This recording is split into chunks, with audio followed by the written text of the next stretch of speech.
예, 안녕하십니까. 오늘은 아가서 1장을 좀 보도록 하겠습니다. 아가서 1장. 이 아가라는 뜻은 하나님의 사람이란 뜻입니다. 하나님의 사람. 하나님의 사람은 뭡니까? 하나님의 종과 연합된 자를 얘기를 합니다. 그래서 아가서는 왕 되신 예수님과 그의 종, 즉 사랑하는 신부처럼 지내는 것을 이제 얘기를 하고 그렇게 이어져 나갑니다. 아가는 하나님의 사람이라는 뜻입니다. 솔로몬의 아가라, 내게 입맞추기를 원하니 네 사랑이 포도주보다 나음이로구나.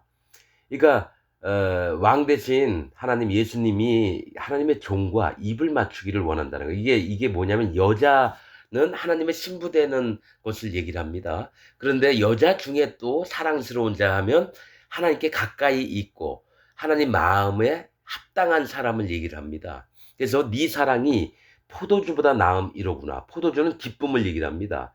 그 마음에 있는 사랑이 기쁜 것보다 무엇보다도 더 좋은 거예요. 어떤 일반적인 그런 기쁨보다도 그 사랑이 다하고 오직 그 왕 대신 예수님을 사랑하고 이랬던 마음, 여호와 하나님을 사랑하고 이랬던 마음이 포도주보다 나음이로구나.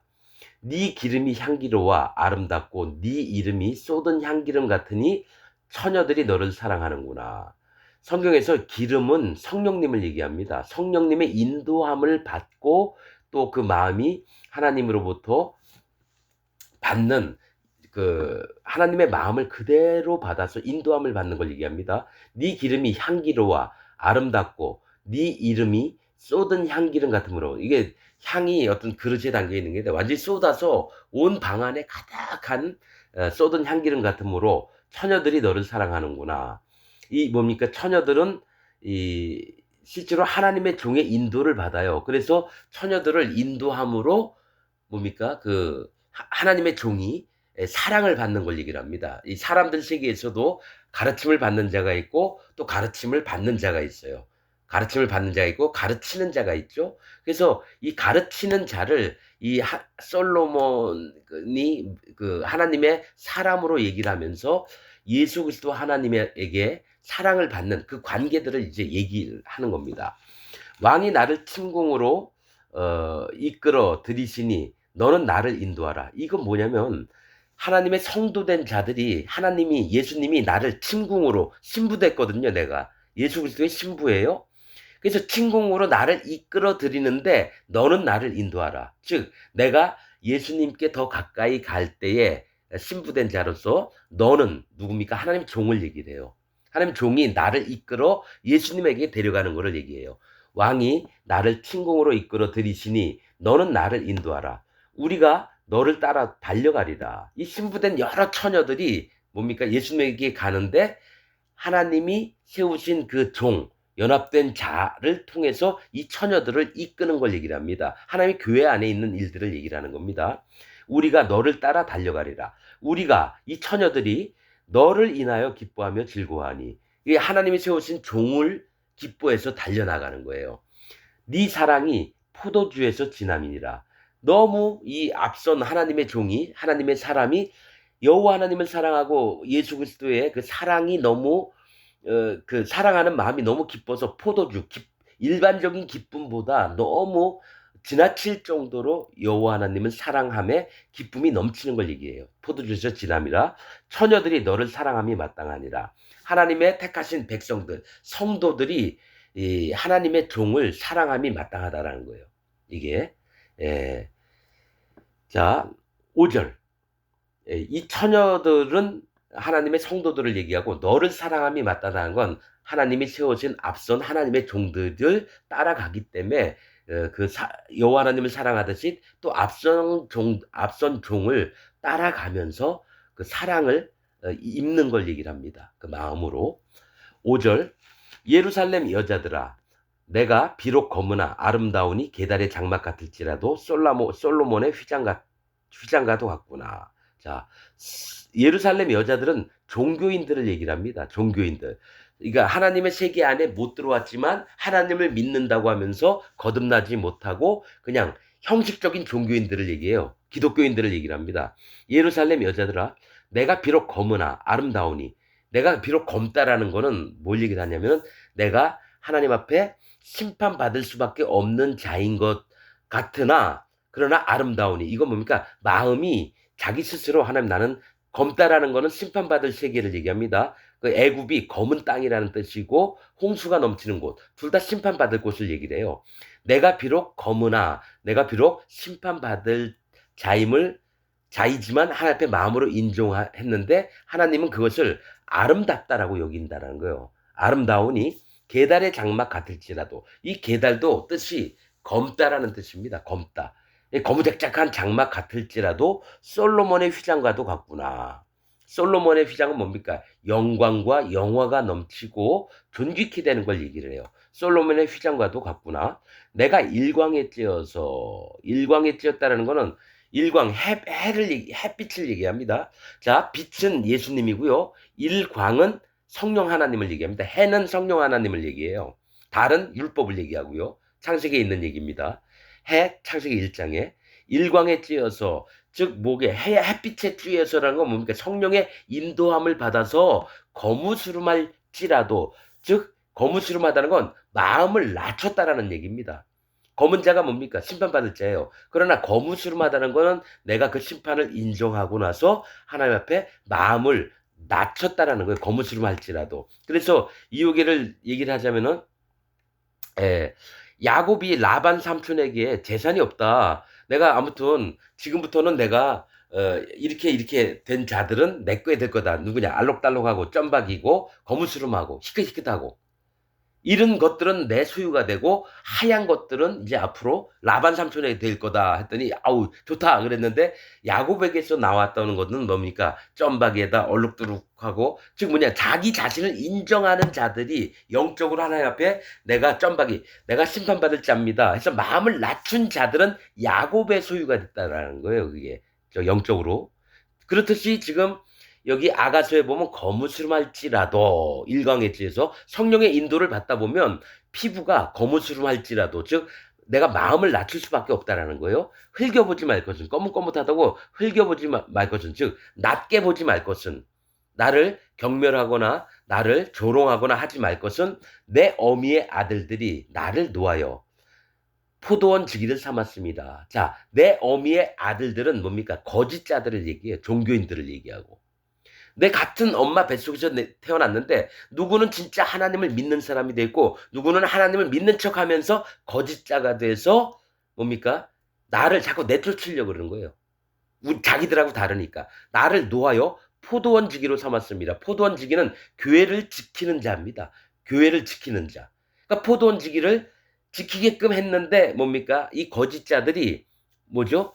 그래서 이게 거뭇거뭇해졌다라는 거예요. 그러나 포도원은 하나님이 인도하시는 거거든요. 성령 하나님이 인도하는 게 포도원입니다. 포도원 지기로 삼았습니다. 나를 놓아요. 나의 포도원은 내가 지키지 못할 거라. 그런데 내가 그 하나님의 교회, 포도원을 지키지 못했다라는 거예요. 이 얘기는 뭐냐면 모두를 구원할 수 있는 상태가 아니라는 겁니다. 왜냐면 거짓자들이 와서 다 회방을 하거든요. 포돈지기를 시켜놓고 나서 내가 진짜 하나님 앞에 바르게 하나님의 교회를 이끌고 또 하나님의 성품에 참여하려고 했는데 거짓자들이 와서 전부 다 교회를 망가뜨렸다라는 거예요. 나의 포도원은 내가 지키지 못하였구나. 7절 내 마음에 사랑하는 자야. 내 마음에 사랑하는 자야. 너의 떼 먹이는 곳과 내 마음에 사랑하는 자는 하나님의 종을 얘기합니다. 예수님께서 내 마음에 사랑하는 자야. 그러면 하는 종을 얘기해요. 너의 떼 먹이는 곳과 즉 이제 교회에서 쫓겨났어요. 포도를 막 망가뜨렸어요. 그런데 따로 떼 먹이는 곳, 즉 양떼를 먹이는 곳이에요. 양떼를 먹이는 곳은 하나님의 구원받은 자들을 입히고 먹이고 치고 베드로에게 뭐 그랬죠? 내 양을 먹이라, 내 양을 치라, 내 양을 먹이라 3번 얘기했습니다. 그래서 하나님의 종들은 베드로에게 예수님이 부탁하셨던 것처럼 양떼를 먹여야 돼요. 먹이는 곳과 오정에 쉬게 하는 곳을 내게 구하라. 즉 가장 더운 때에 오정에 어디서 쉬느냐, 또 양떼 먹이는 곳이 어디냐, 하나님의 종에게 물어보는 거예요. 내게 구하라. 하나님께 구하라는 거예요. 내가 네 동무 양떼 곁에서. 그러니까 하나님의 종도 그 양들 중에 같이 있는 거예요. 하나님의 종이라고 억압하는 자고 막 다스리고 채찍 막 휘두르는 자가 아니라 똑같은 자들이라는 거야. 네 동무, 네 친구들 양떼 곁에서 하나님 앞에 구원받은 자 곁에서 어찌 얼굴을 가리운 자 같이 되랴. 즉 오정에 쉬게 하고 떼 먹이는 곳이 어디냐? 내가 갈게. 그래서 어찌 얼굴을 내가 너한테 가리운 자처럼 너가 힘들 때 안 가보고 관심도 없고 이렇게 안 하고 내가 하나님의 얼굴이 너와 함께한 양떼들 앞에 내가 나타나 줄게. 이렇게 얘기를 한다는 겁니다. 8절. 여인 중에 어여쁜 자야. 항상 성경에 어여쁜 자, 심히 아름다웠더라 하는 거는 하나님 보기에 마음이 바른 자들을 얘기하고 하나님이 구원할 자들을 얘기를 합니다. 여인 중에, 이 세상 여자들 중에 어여쁜 자야. 이 여자들이란 건 예수님한테, 하나님한테 신부가 될 자들을 얘기해요. 그 중에 어여쁜 자야. 네가 알지 못하겠거든. 네가 살아가다 보면서 종들을 먹이고 이럴 때에 알지 못하겠거든. 양떼의 발자취를 따라. 그러니까 양들이 누구를 쫓나? 왜냐면 양들은 그 주인의 음성을 알고 그 목자의 음성을 알고 따르거늘 이런 말씀이 있거든요. 그러니까 양들의 목자는 양들의 음성을 알고요. 또 양들은 목자의 음성을 알아요. 그러니까 서로가 하나님 진리의 말씀 안에서 서로 마음이 같아졌기 때문에 내가 누구에게 속해 있나, 내가 누구를 거두어서 먹여야 되는가 이걸 안다라는 거예요. 양떼의 발자취를 따라 목자들의 장막 곁에서 너의 염소 새끼를 먹일지니라. 네가 잘 모르겠거든. 양떼들이 누구를 쫓나 한번 봐서 거기 목자들이 있는 장막 곁에 가서, 즉 목자는 하나님이 지정하신 목자입니다. 그들로 양떼를 먹이게 하신다는 거, 하나님의 종들의 세계를 얘기합니다. 목자들의 장막 곁에서 너의 염소 새끼를 먹일지니라. 네가 키우고 있는 지금 양이든 염소든 말 잘 안 듣지. 염소 새끼를 먹일지니라는 말은 염소가 뭡니까? 어린 자로서 새끼 어린 자로서 말을 잘 못 알아들어요. 염소의 특징이 뭐라고요? 이 저기 양은 순종하는 마음이 있고 염소는 치받는 고집 부리고 떼 부리는 마음이 있어요. 그러니까 염소 새끼들을 어떻게 키워야 될지 모를 때는 양떼의 발자 순종하는 자의 발자취를 쫓아서 목자들의 장막 즉 그들을 순종케 하면서 하나님을 따라가게 하는 인도를 하는 그 인도자들의 집에 가서 배우라는 겁니다. 염소 새끼를 먹일지니라. 내 사랑아, 내가 너를 바로의 병거의 준마에 비하였구나. 옛날부터 바로의 병거는 튼튼하고 그 전쟁을 하면 잘 안 지고 훌륭한 병기라는 거예요. 그래서 이 바로의 병거의 준마는 말을 얘기를 하는데 힘이 있어서 일을 이루는 자를 얘기합니다. 즉 하나님 앞에 힘을 공급받아서 빠르기도 하지만 힘도 세서 하나님의 일을 이루는 자를 얘기를 합니다. 말은 또 시대를 얘기도 하고요. 그래서 10절 네 두 뺨은 따은 머리털로 내 목은 구슬개미로 아름답구나. 자, 이 두 뺨은 따은 머리털로 하면 이거는 하나님과 그 마음과 온 생각이 여호와 하나님과 그 연합이 됐다는 걸 얘기합니다. 어떤 부분에는 성경에 목에는 이게 따은 이게 따뜻한 거는 이제 두 실가닥을 이렇게 계속 엮으면 따는 건 연합함을 얘기를 합니다. 연합함. 그래서 청색실, 자색실, 홍색실, 성막에 보면 가늘게 꼰 배실이 있어요. 가늘게 꼰 배실은 자기 마음을 낮추고 여호와 하나님과 연합된 상태를 얘기합니다. 실제로는 성령의 인도를 받는 것도 얘기를 해요. 뭐죠? 가늘게 꼬다, 따은 이런 머리털로 뭐죠? 하나님과 연합됨이 이 뺨은 나타내면 얘기합니다. 이 뺨은 얼굴에 제일 넓은 부분이 뺨이거든요. 그래서 사람의 얼굴을 보고 누군지를 아는 것처럼 우리가 나타내야 될 것은 하나님과 연합된 마음들을 하나님께 보여야 되고 그래서 그게 아름답다라는 거고요. 내 목은 구슬개미로 아름답구나. 목은 뭡니까? 고집 피울 때도 있고 그 다음에 이 뭡니까? 이 본때 이 아름다움을 나타낼 때도 이 목을 얘기를 합니다. 네 목과 예, 목은 구슬꿰미. 이거 구슬꿰미는 구슬은 꿰야 되잖아요. 이것도 연합을 얘기를 하네요. 마음을 연합을 하는 겁니다. 마음을. 이 내 목의 중심, 이 목은 또 뭘 얘기를 하냐면은 하나님 앞에 목이 곧을 수도 있고 목을 꺾고 하나님 앞에 순종할 수도 있거든요. 그 순종함으로 뭐냐 구슬꿰미 하나님과 연합된 마음이 아름답구나 이렇게 얘기를 하는 겁니다. 11절 우리가 너를 위하여 금사슬을 은을 박아 만들리라. 그러니까 하나님께서는 그 하나님의 종을 위해서 금사슬, 금은 믿음을 얘기하고 사슬은 뭡니까? 두 고리를 계속 연결을 하는 거예요. 믿음으로 하나님께 또 연합된 것을 얘기하고 또 심판을 인정하는 믿음도 있어야 돼요. 자기 마음을 낮추는 걸 얘기해서 금사슬을 은을 박아 만들리. 은은 하나님의 은이고 하나님의 보호하심도 얘기를 하고 그렇습니다. 그 믿음 위에 하나님의 은혜를 더 얹어서 만들리라. 12절 왕이 상에 앉았을 때에 나도 기름이 향기를 투하였구나. 왕이 상에 앉았을 때는 뭐 식사를 할 때든지 왕좌에 앉았을 때를 얘기하죠. 나도 기름이 향기를 투하하는구나. 나도라고 하는 뜻은 향기롭다라고 하는 뜻입니다. 향기롭다. 그래서 향기로운 기름이 향기를 토하였구나. 내가 왕이 하나님 앞에서 내가 성령님의 인도를 받음으로 연합된 마음으로 있을 때에 향기가 나는 거예요. 13절 나의 사랑하는 자는 내 품 가운데 몰약 향낭이요. 그러니까 하나님이 기뻐하시고 사랑하는 자는 내 품 가운데, 하나님 품 가운데, 이 하나님 종들의 세계를 얘기하는 겁니다. 하나님 품의 가운데 몰약 향낭이라는 거는, 몰약은 뭡니까? 사람 죽으면 장사할 때도 쓰지만요, 이게 향기를 진하게 내기도 하고 약으로도 쓰고 이렇답니다. 그런데 이 몰약은 뭐 할 때 쓰냐면은 관유를 만들 때 씁니다. 관유. 제사장 머리에 기름 붓기도 하고 귀나 엄지손가락, 엄지발가락에 발라서 하나님의 제사장의 직무를 이행하도록 위임식을 할 때 쓰는 겁니다. 뭐가 있냐면 몰약과 육개와 창포와 또 계피입니다. 그래서 몰약이나 계피는 500세겔이에요. 양이 많아요. 그러나 창포나 육개는 250세겔이에요.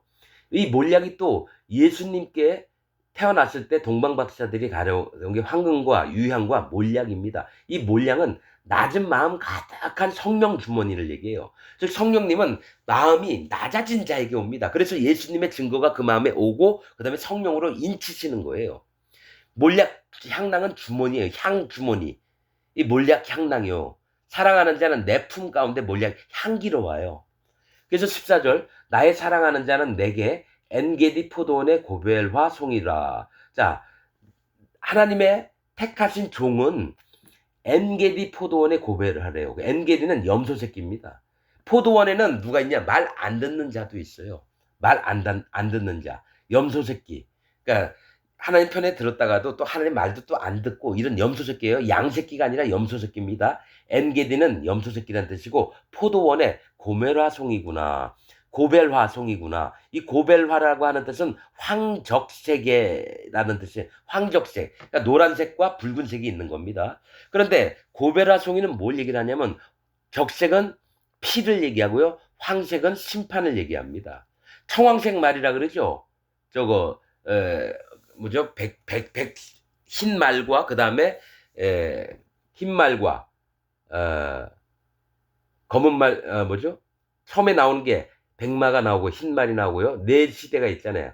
흰 말, 그 다음에 검은 말 시대, 청황색 말 시대, 뭐 이런 그 말씀하는 게 있죠. 네 개인데 왜 한 말 색깔, 붉은 말 시대, 그 다음에 검은 말 시대, 그 다음에 청황색 말 시대입니다. 이 청황은 황동, 그러니까 노을 표현하는 겁니다. 청황은. 그래서 청색은 푸르름을 얘기하는데 황색은 심판을 얘기를 합니다. 그래서 교묘히 섞여가지고 심판의 시대를 청황색 말 시대라고 얘기합니다. 그 청황은 노을 얘기해요. 노 색깔을. 근데 여기서는 황적색이라는 거는 심판받을 자가 붉은 피로 적색으로 뭡니까? 하나님의 심판을 이긴 자들을 얘기를 한다라는 거예요. 그래서 염소 새끼는 심판받을 새끼를 얘기를 해요. 말 더럽게 안 듣고 고집 피우고 포도원, 교회를 얘기해요. 거기에 고벨화송이구나는 심판을 이긴 자를 얘기를 해요. 마음으로, 심령으로. 그러니까 구원받은 사람이라는 거죠. 내 사랑아, 너는 어여쁘고 어여쁘다. 네 눈이 비둘기 같구나. 이랬죠? 네 눈은 마음을 얘기하고 비둘기는 뭡니까?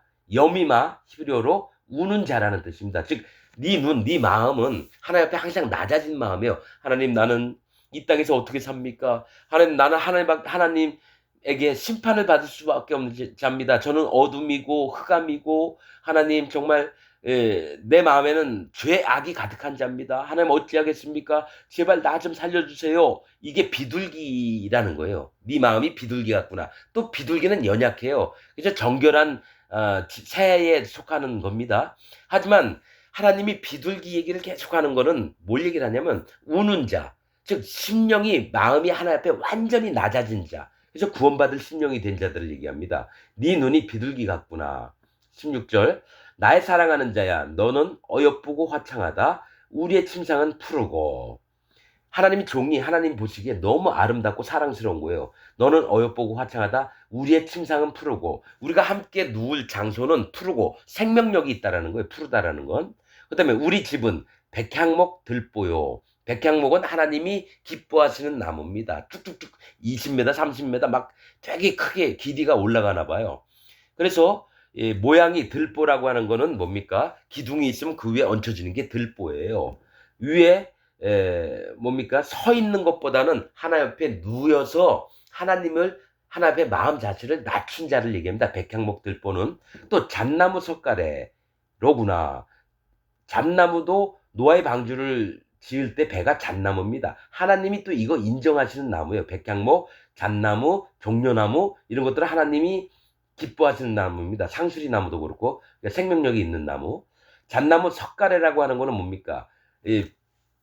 지붕 끝에 뭡니까? 이렇게 빗물이 이렇게 떨어지는 그 낙수 지점 그 안쪽 밑에 이렇게 받치고 있는 석가래입니다, 여러분. 이건 다 들보나 석가래는 세워진 게 아니라 누워 있는 걸 얘기를 합니다. 하나님 앞에 정말 바른 자들은 마음을 하나님 앞에 낮춘 자를 얘기합니다. 세워져 온 기둥들은 뭡니까? 힘과 또 그 집을 지지하는 걸 얘기하고요. 백향목은 들보라고 하는 거죠. 들보. 일자로 누워 있는 거. 잣나무 석가래도 뭡니까? 연이어 이 가로도 누워 있고 세로도 누워 있는 게 석가래를 얘기를 합니다. 그렇듯이 하나님의 사람들은 항시 여호와 하나님 앞에 마음을 낮추고 하나님 쪽으로 이렇게 확 올라가는 게 아니라 누워 있는 상태. 그렇게 자기를 낮추고 이러한 자들이 하나님이 기뻐하시는 자라는 겁니다. 그래서 아가서를 읽으면서 하나님의 종이 어떻게 만들어지고 마음 자세가 어떠한지를 좀 살펴보시기를 부탁을 드리겠습니다. 오늘 말씀 여기서 마치겠습니다.